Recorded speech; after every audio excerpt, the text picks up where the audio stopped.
Hi everyone, Armoured Pants here, and I have the last video for you in the French TD line. Is the Tier 10, the Foch 155. As always, we will have a look at the tech spec first, giving you all the information you need, all the hard figures, and we'll use blitzhanger.com to do that. Now, this is a great TD. In my opinion, it's not as good as the Foch in Tier 9, which I believe is the best tank in its tier. It's just fantastic, but nonetheless, this really is a good TD. In terms of provisions, I would use Cam Pade because it gives better view range and better reload, but it's up to you. You may also use protective kit if you want to avoid damage, or at least limit the possibility. 155mm gun is super.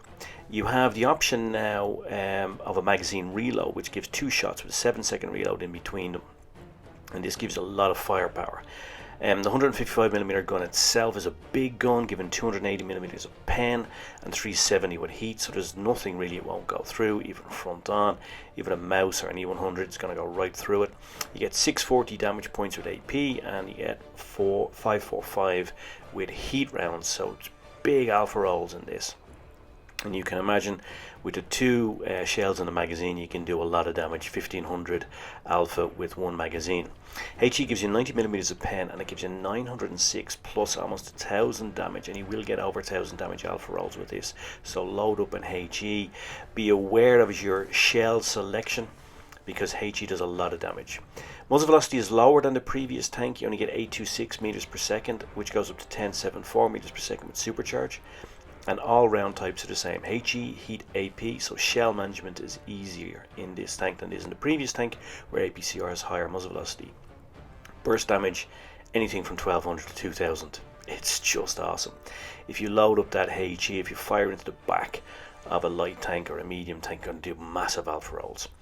Now, it only has 5 degrees of gun depression, which is a decrease in the previous tank. It only has 12 degrees of elevation, which is a limitation, particularly if you're trying to fire from the side of a hill, so you need to be aware of that. It is fast like the previous tank. It was 50 kilometers an hour forward, and it is very agile and mobile. It gets around the map because it has a great power to weight ratio. This tank can move, and the 2 games that we're going to have a look at, you will see this tank really dominating the map, getting around. I mean, it moves around the map like a medium tank. That power to weight ratio really makes it shift. Not only does it have a high top speed, it moves fast from a standstill. Now, if we look at the concealment numbers, we're going to push them up to around 210, which is more or less the top view range of a light or medium tank in Tier 9, Tier 10. About 318, I think, is maybe the max. And the concealment numbers there you see are decent. You got 237 meters of view range when you are against a tank with a 310 meter view range, so that means he has to get within 237 meters of you to see you, which is really good if you're not firing and not moving. Once you fire, of course, you break camo. Once you move your tracks, you break camo, and you lose about 40 to 50 meters then of concealment, so just be aware of that. We see here we're looking at the in the armor profile, we're going to look at the limited elevation and gun depression on this, and as I said, it is a decrease in previous tanks, so you need to be aware of that. Now, the frontal armor on this thing is very good. It is going to bounce shots if you're front on, and because you have the traverse on that, the good traverse means you're going to be able to keep front on for large parts of a brawl in this. You can see that it has a spaced armor over the tracks, which means the tracks are protected. So therefore, you don't have to run 2 repair kits. If you don't want to, you may also want to run engine accelerator or a second health kit, because you don't want to have your driver or your gunner killed. So a second health kit, for example, may be more beneficial. This engine accelerator you don't really need, because the tanks are protected with this spaced armor over the tracks. So that's just an option to think about when you're loading out your equipment. Now, this tank is vulnerable at the sides and back. As you can see, at the back you've almost no armor, so you really need to be aware of where the big guns are in the opposition team. If there's a Death Star or a Yagaru out there, you really need to watch where they are vis-a-vis your butt, because you'll end up with a butt like the Japanese flag. Should a Death Star or something put a HESH or a HE round into your butt, and a Yagaru is just going to tap that ass, you know, just like male model on his first day in a high security prison. So just be aware of what you're going to do with your tank positioning vis-a-vis the big guns on the other team. Now, but front on though, this tank will bounce shots for you. And certainly even a big gun is going to need pramo to get through you front on, and use that traverse to make sure that your frontal armor, which is very good, is always facing the enemy if possible. And then when you're moving out in the open, be aware of where other big guns are on the opposition team. Don't move out blindly, you will get smashed. Now, in terms of tactics, you can use this as traditional TD, right? The gun is good, big alpha rolls. It has low muzzle velocity, so you need to have a bit more skill in deflection shooting over longer distances, but you can use it as a traditional TD. But because of its speed, because of its frontal armor, you can also use it as a medium tank or as a support tank, because this tank gets around the map. And we're going to see this in this game here. It's Canyon, which is not actually a great map for TDs in my opinion. There is no really dominant TD position you can take in this map. This is more a map for medium and light tanks. They tend to do very well here, but nonetheless, you know, you can play any tank on any map, right? But I just think this tank, doesn't lend itself particularly well to TDs. So that's why I decided not to bother with a traditional TD position. What I'm going to do is I'm going to use the speed of this tank. I'm just going to go and cap. I'm going to take the fight to the enemy. Those of you who watch my videos regularly, you know that I am a pretty aggressive player. It doesn't always work out, of course, as you can imagine.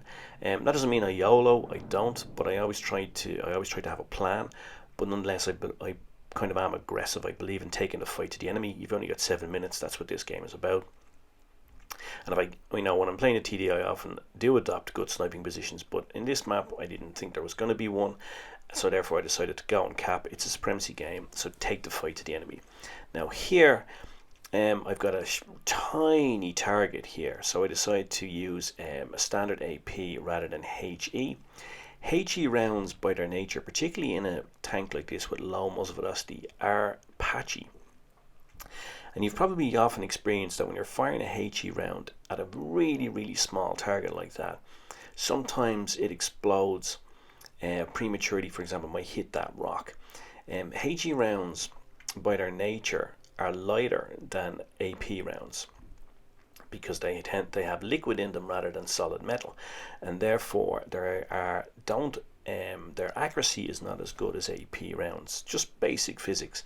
So that's why I decided, rather than risk the HE round and get my massive alpha roll, I decided that I would just go and take my AP round, erring on the side of caution and not being greedy. You see there, the pen on this gun, I was just waiting, and then as soon as he moves back a little bit, he is at an obtuse angle. He's not able to side scrape anymore, and I'm able to put a nice round into him and clear him off. Now we'll see here, I get one bounce. There we go, and I put a beautiful round into him. I don't get a second bounce. I'm trying to get it. I'm trying to just show him the top, but he may have switched up to Pramo. But now I've just fired a beautiful round right into his ass. The backside of American tanks like this are vulnerable. I would have gotten the kill, but one of my allies just finishes him off. Some players would get upset by this. You know, I don't believe in kill stealing, because my philosophy is that the purpose of this game is to clear off the enemy tanks, and if you do that or your allies do that, it doesn't really matter. You see there, E100, no problem, a standard AP round right into the bottom plate, pens him no problem, and because I've hit him first, I rush him, make him miss his shot. Now we see we've switched up to HE, bam, the heat round goes through the turret of the E100. That's that extra 90mm of pen that you get on the heat in action. You can see here I'm just going for this. I'm just really aggressive. I just don't care. I just push on into the enemy. Here's my compatriot. You can see I had to switch up to heat to take him out. No problem once you've got heat on. But if a normal AP round wouldn't go through the front of it, that really is good tick armor, and it was good that you saw my peer in play there.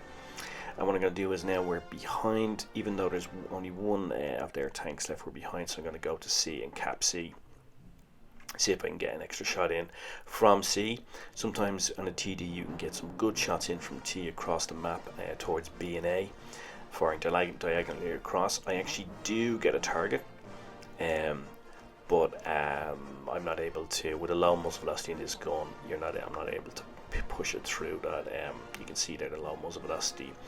It not able to push through the small target that I have through the rail.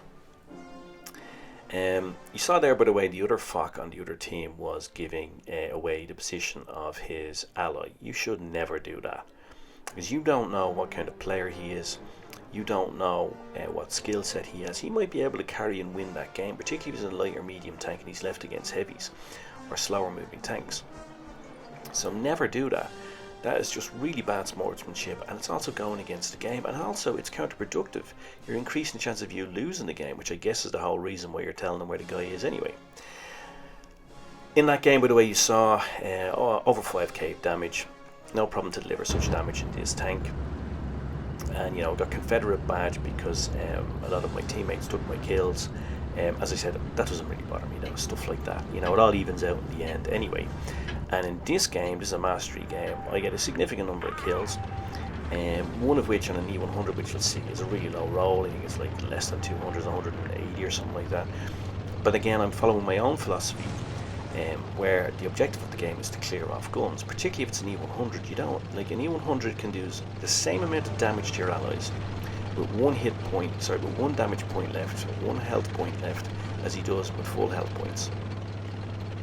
So the alpha rolls he does are not dependent on how much hit points he has left. So just clear those guns off. That is the basic premise of this game. Don't let anybody tell you different. Now, let me see here.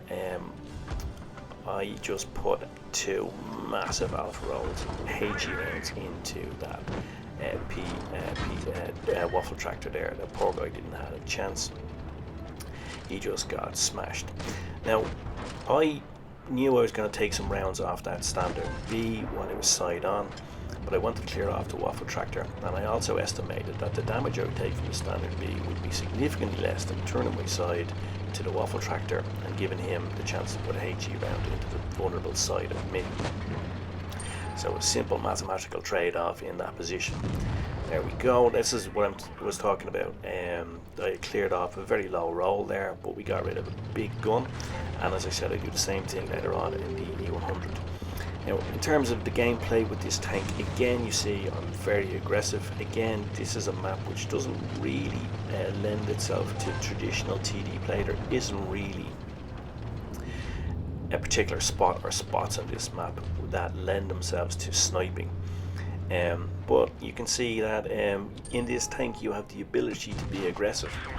And when you can do shots like this, big alpha rolls and guys are unsuspecting, and here's that shot coming up on E100, clear him off, low alpha roll, but as I said, that E100 can do the same damage with that big gun of his, whether he has 1 health point or a full health. So clear off those guns. Now I'm going to try to put one into him here, right in the side. Yeah, I got a nice shot into the side of him, the side of his turret. Get a bounce, and one of my allies is able to clear him off. 2 bounces from him.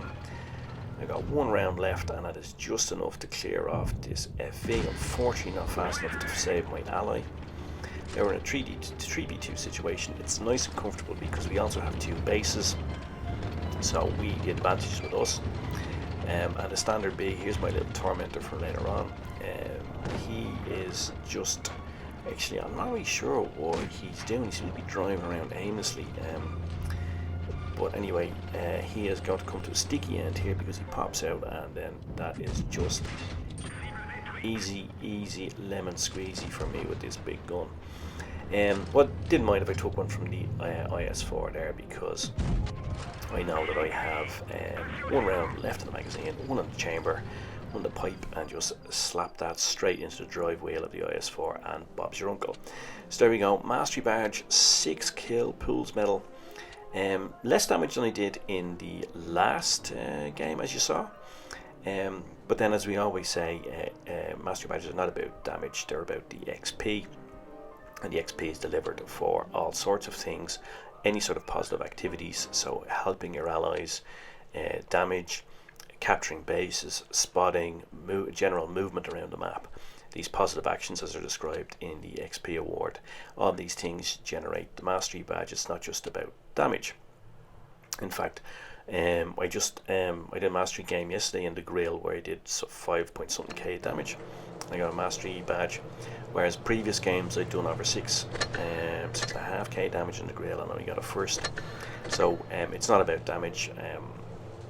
It's about the base XP, and that's what delivers the mastery badge. And of course, you get base XP for your badges as well. So the Master Gunner, Pools, Medal, the High Caliber, Top Gun, etc. All those contribute towards delivering the mastery badge. But you can see again in both of those games, play this tank not as a traditional TD, more as a medium support tank, pushing on, being aggressive, using that gun and armor. So let's have a quick recap of this great TD, although in my opinion probably not as good in its tier as the previous tier 9 Foch. It has good frontal armor, as you saw, will bounce shots. You saw several bounces in both of those games when you're front on. It's agile and mobile, as you saw, gets around the map, no problem to it. It just blasts around the map with that power to weight ratio. The 155mm gun is beautiful, and the magazine version of that gun is just super. 1047 meters per second of muzzle velocity in all round types with supercharged, so shell management is easy. Only 5 degrees of gun depression, guys, so be aware of that, and only 13 of elevation, which makes it difficult trying to align shots if you're firing from a hill. Sides and back, very vulnerable. You're going to be a HE magnet. Make sure you know what those big red guns are on the other team. You can run 2 repair kits, but you can also run an extra healing pack because you have that spaced armor on the side protecting the tracks. You can play as a TD, or you can move around the map because the tank is very versatile, and as you saw there, I played more as a support vehicle, more like a medium than as a traditional TD. Music is Sanson, Danse Macabre, Offenbach, Orpheus in the Underworld, and also Saint-Cyan, Carnaval d'Animal, the Carnival of the Animals. Beautiful piece of music from a French masterclass. And this indeed is a French masterclass in itself, a wonderful tank, the Foch 155. Cheers, Mush. Thanks for watching. I hope you enjoyed it. And all remains for me to say is, pants off.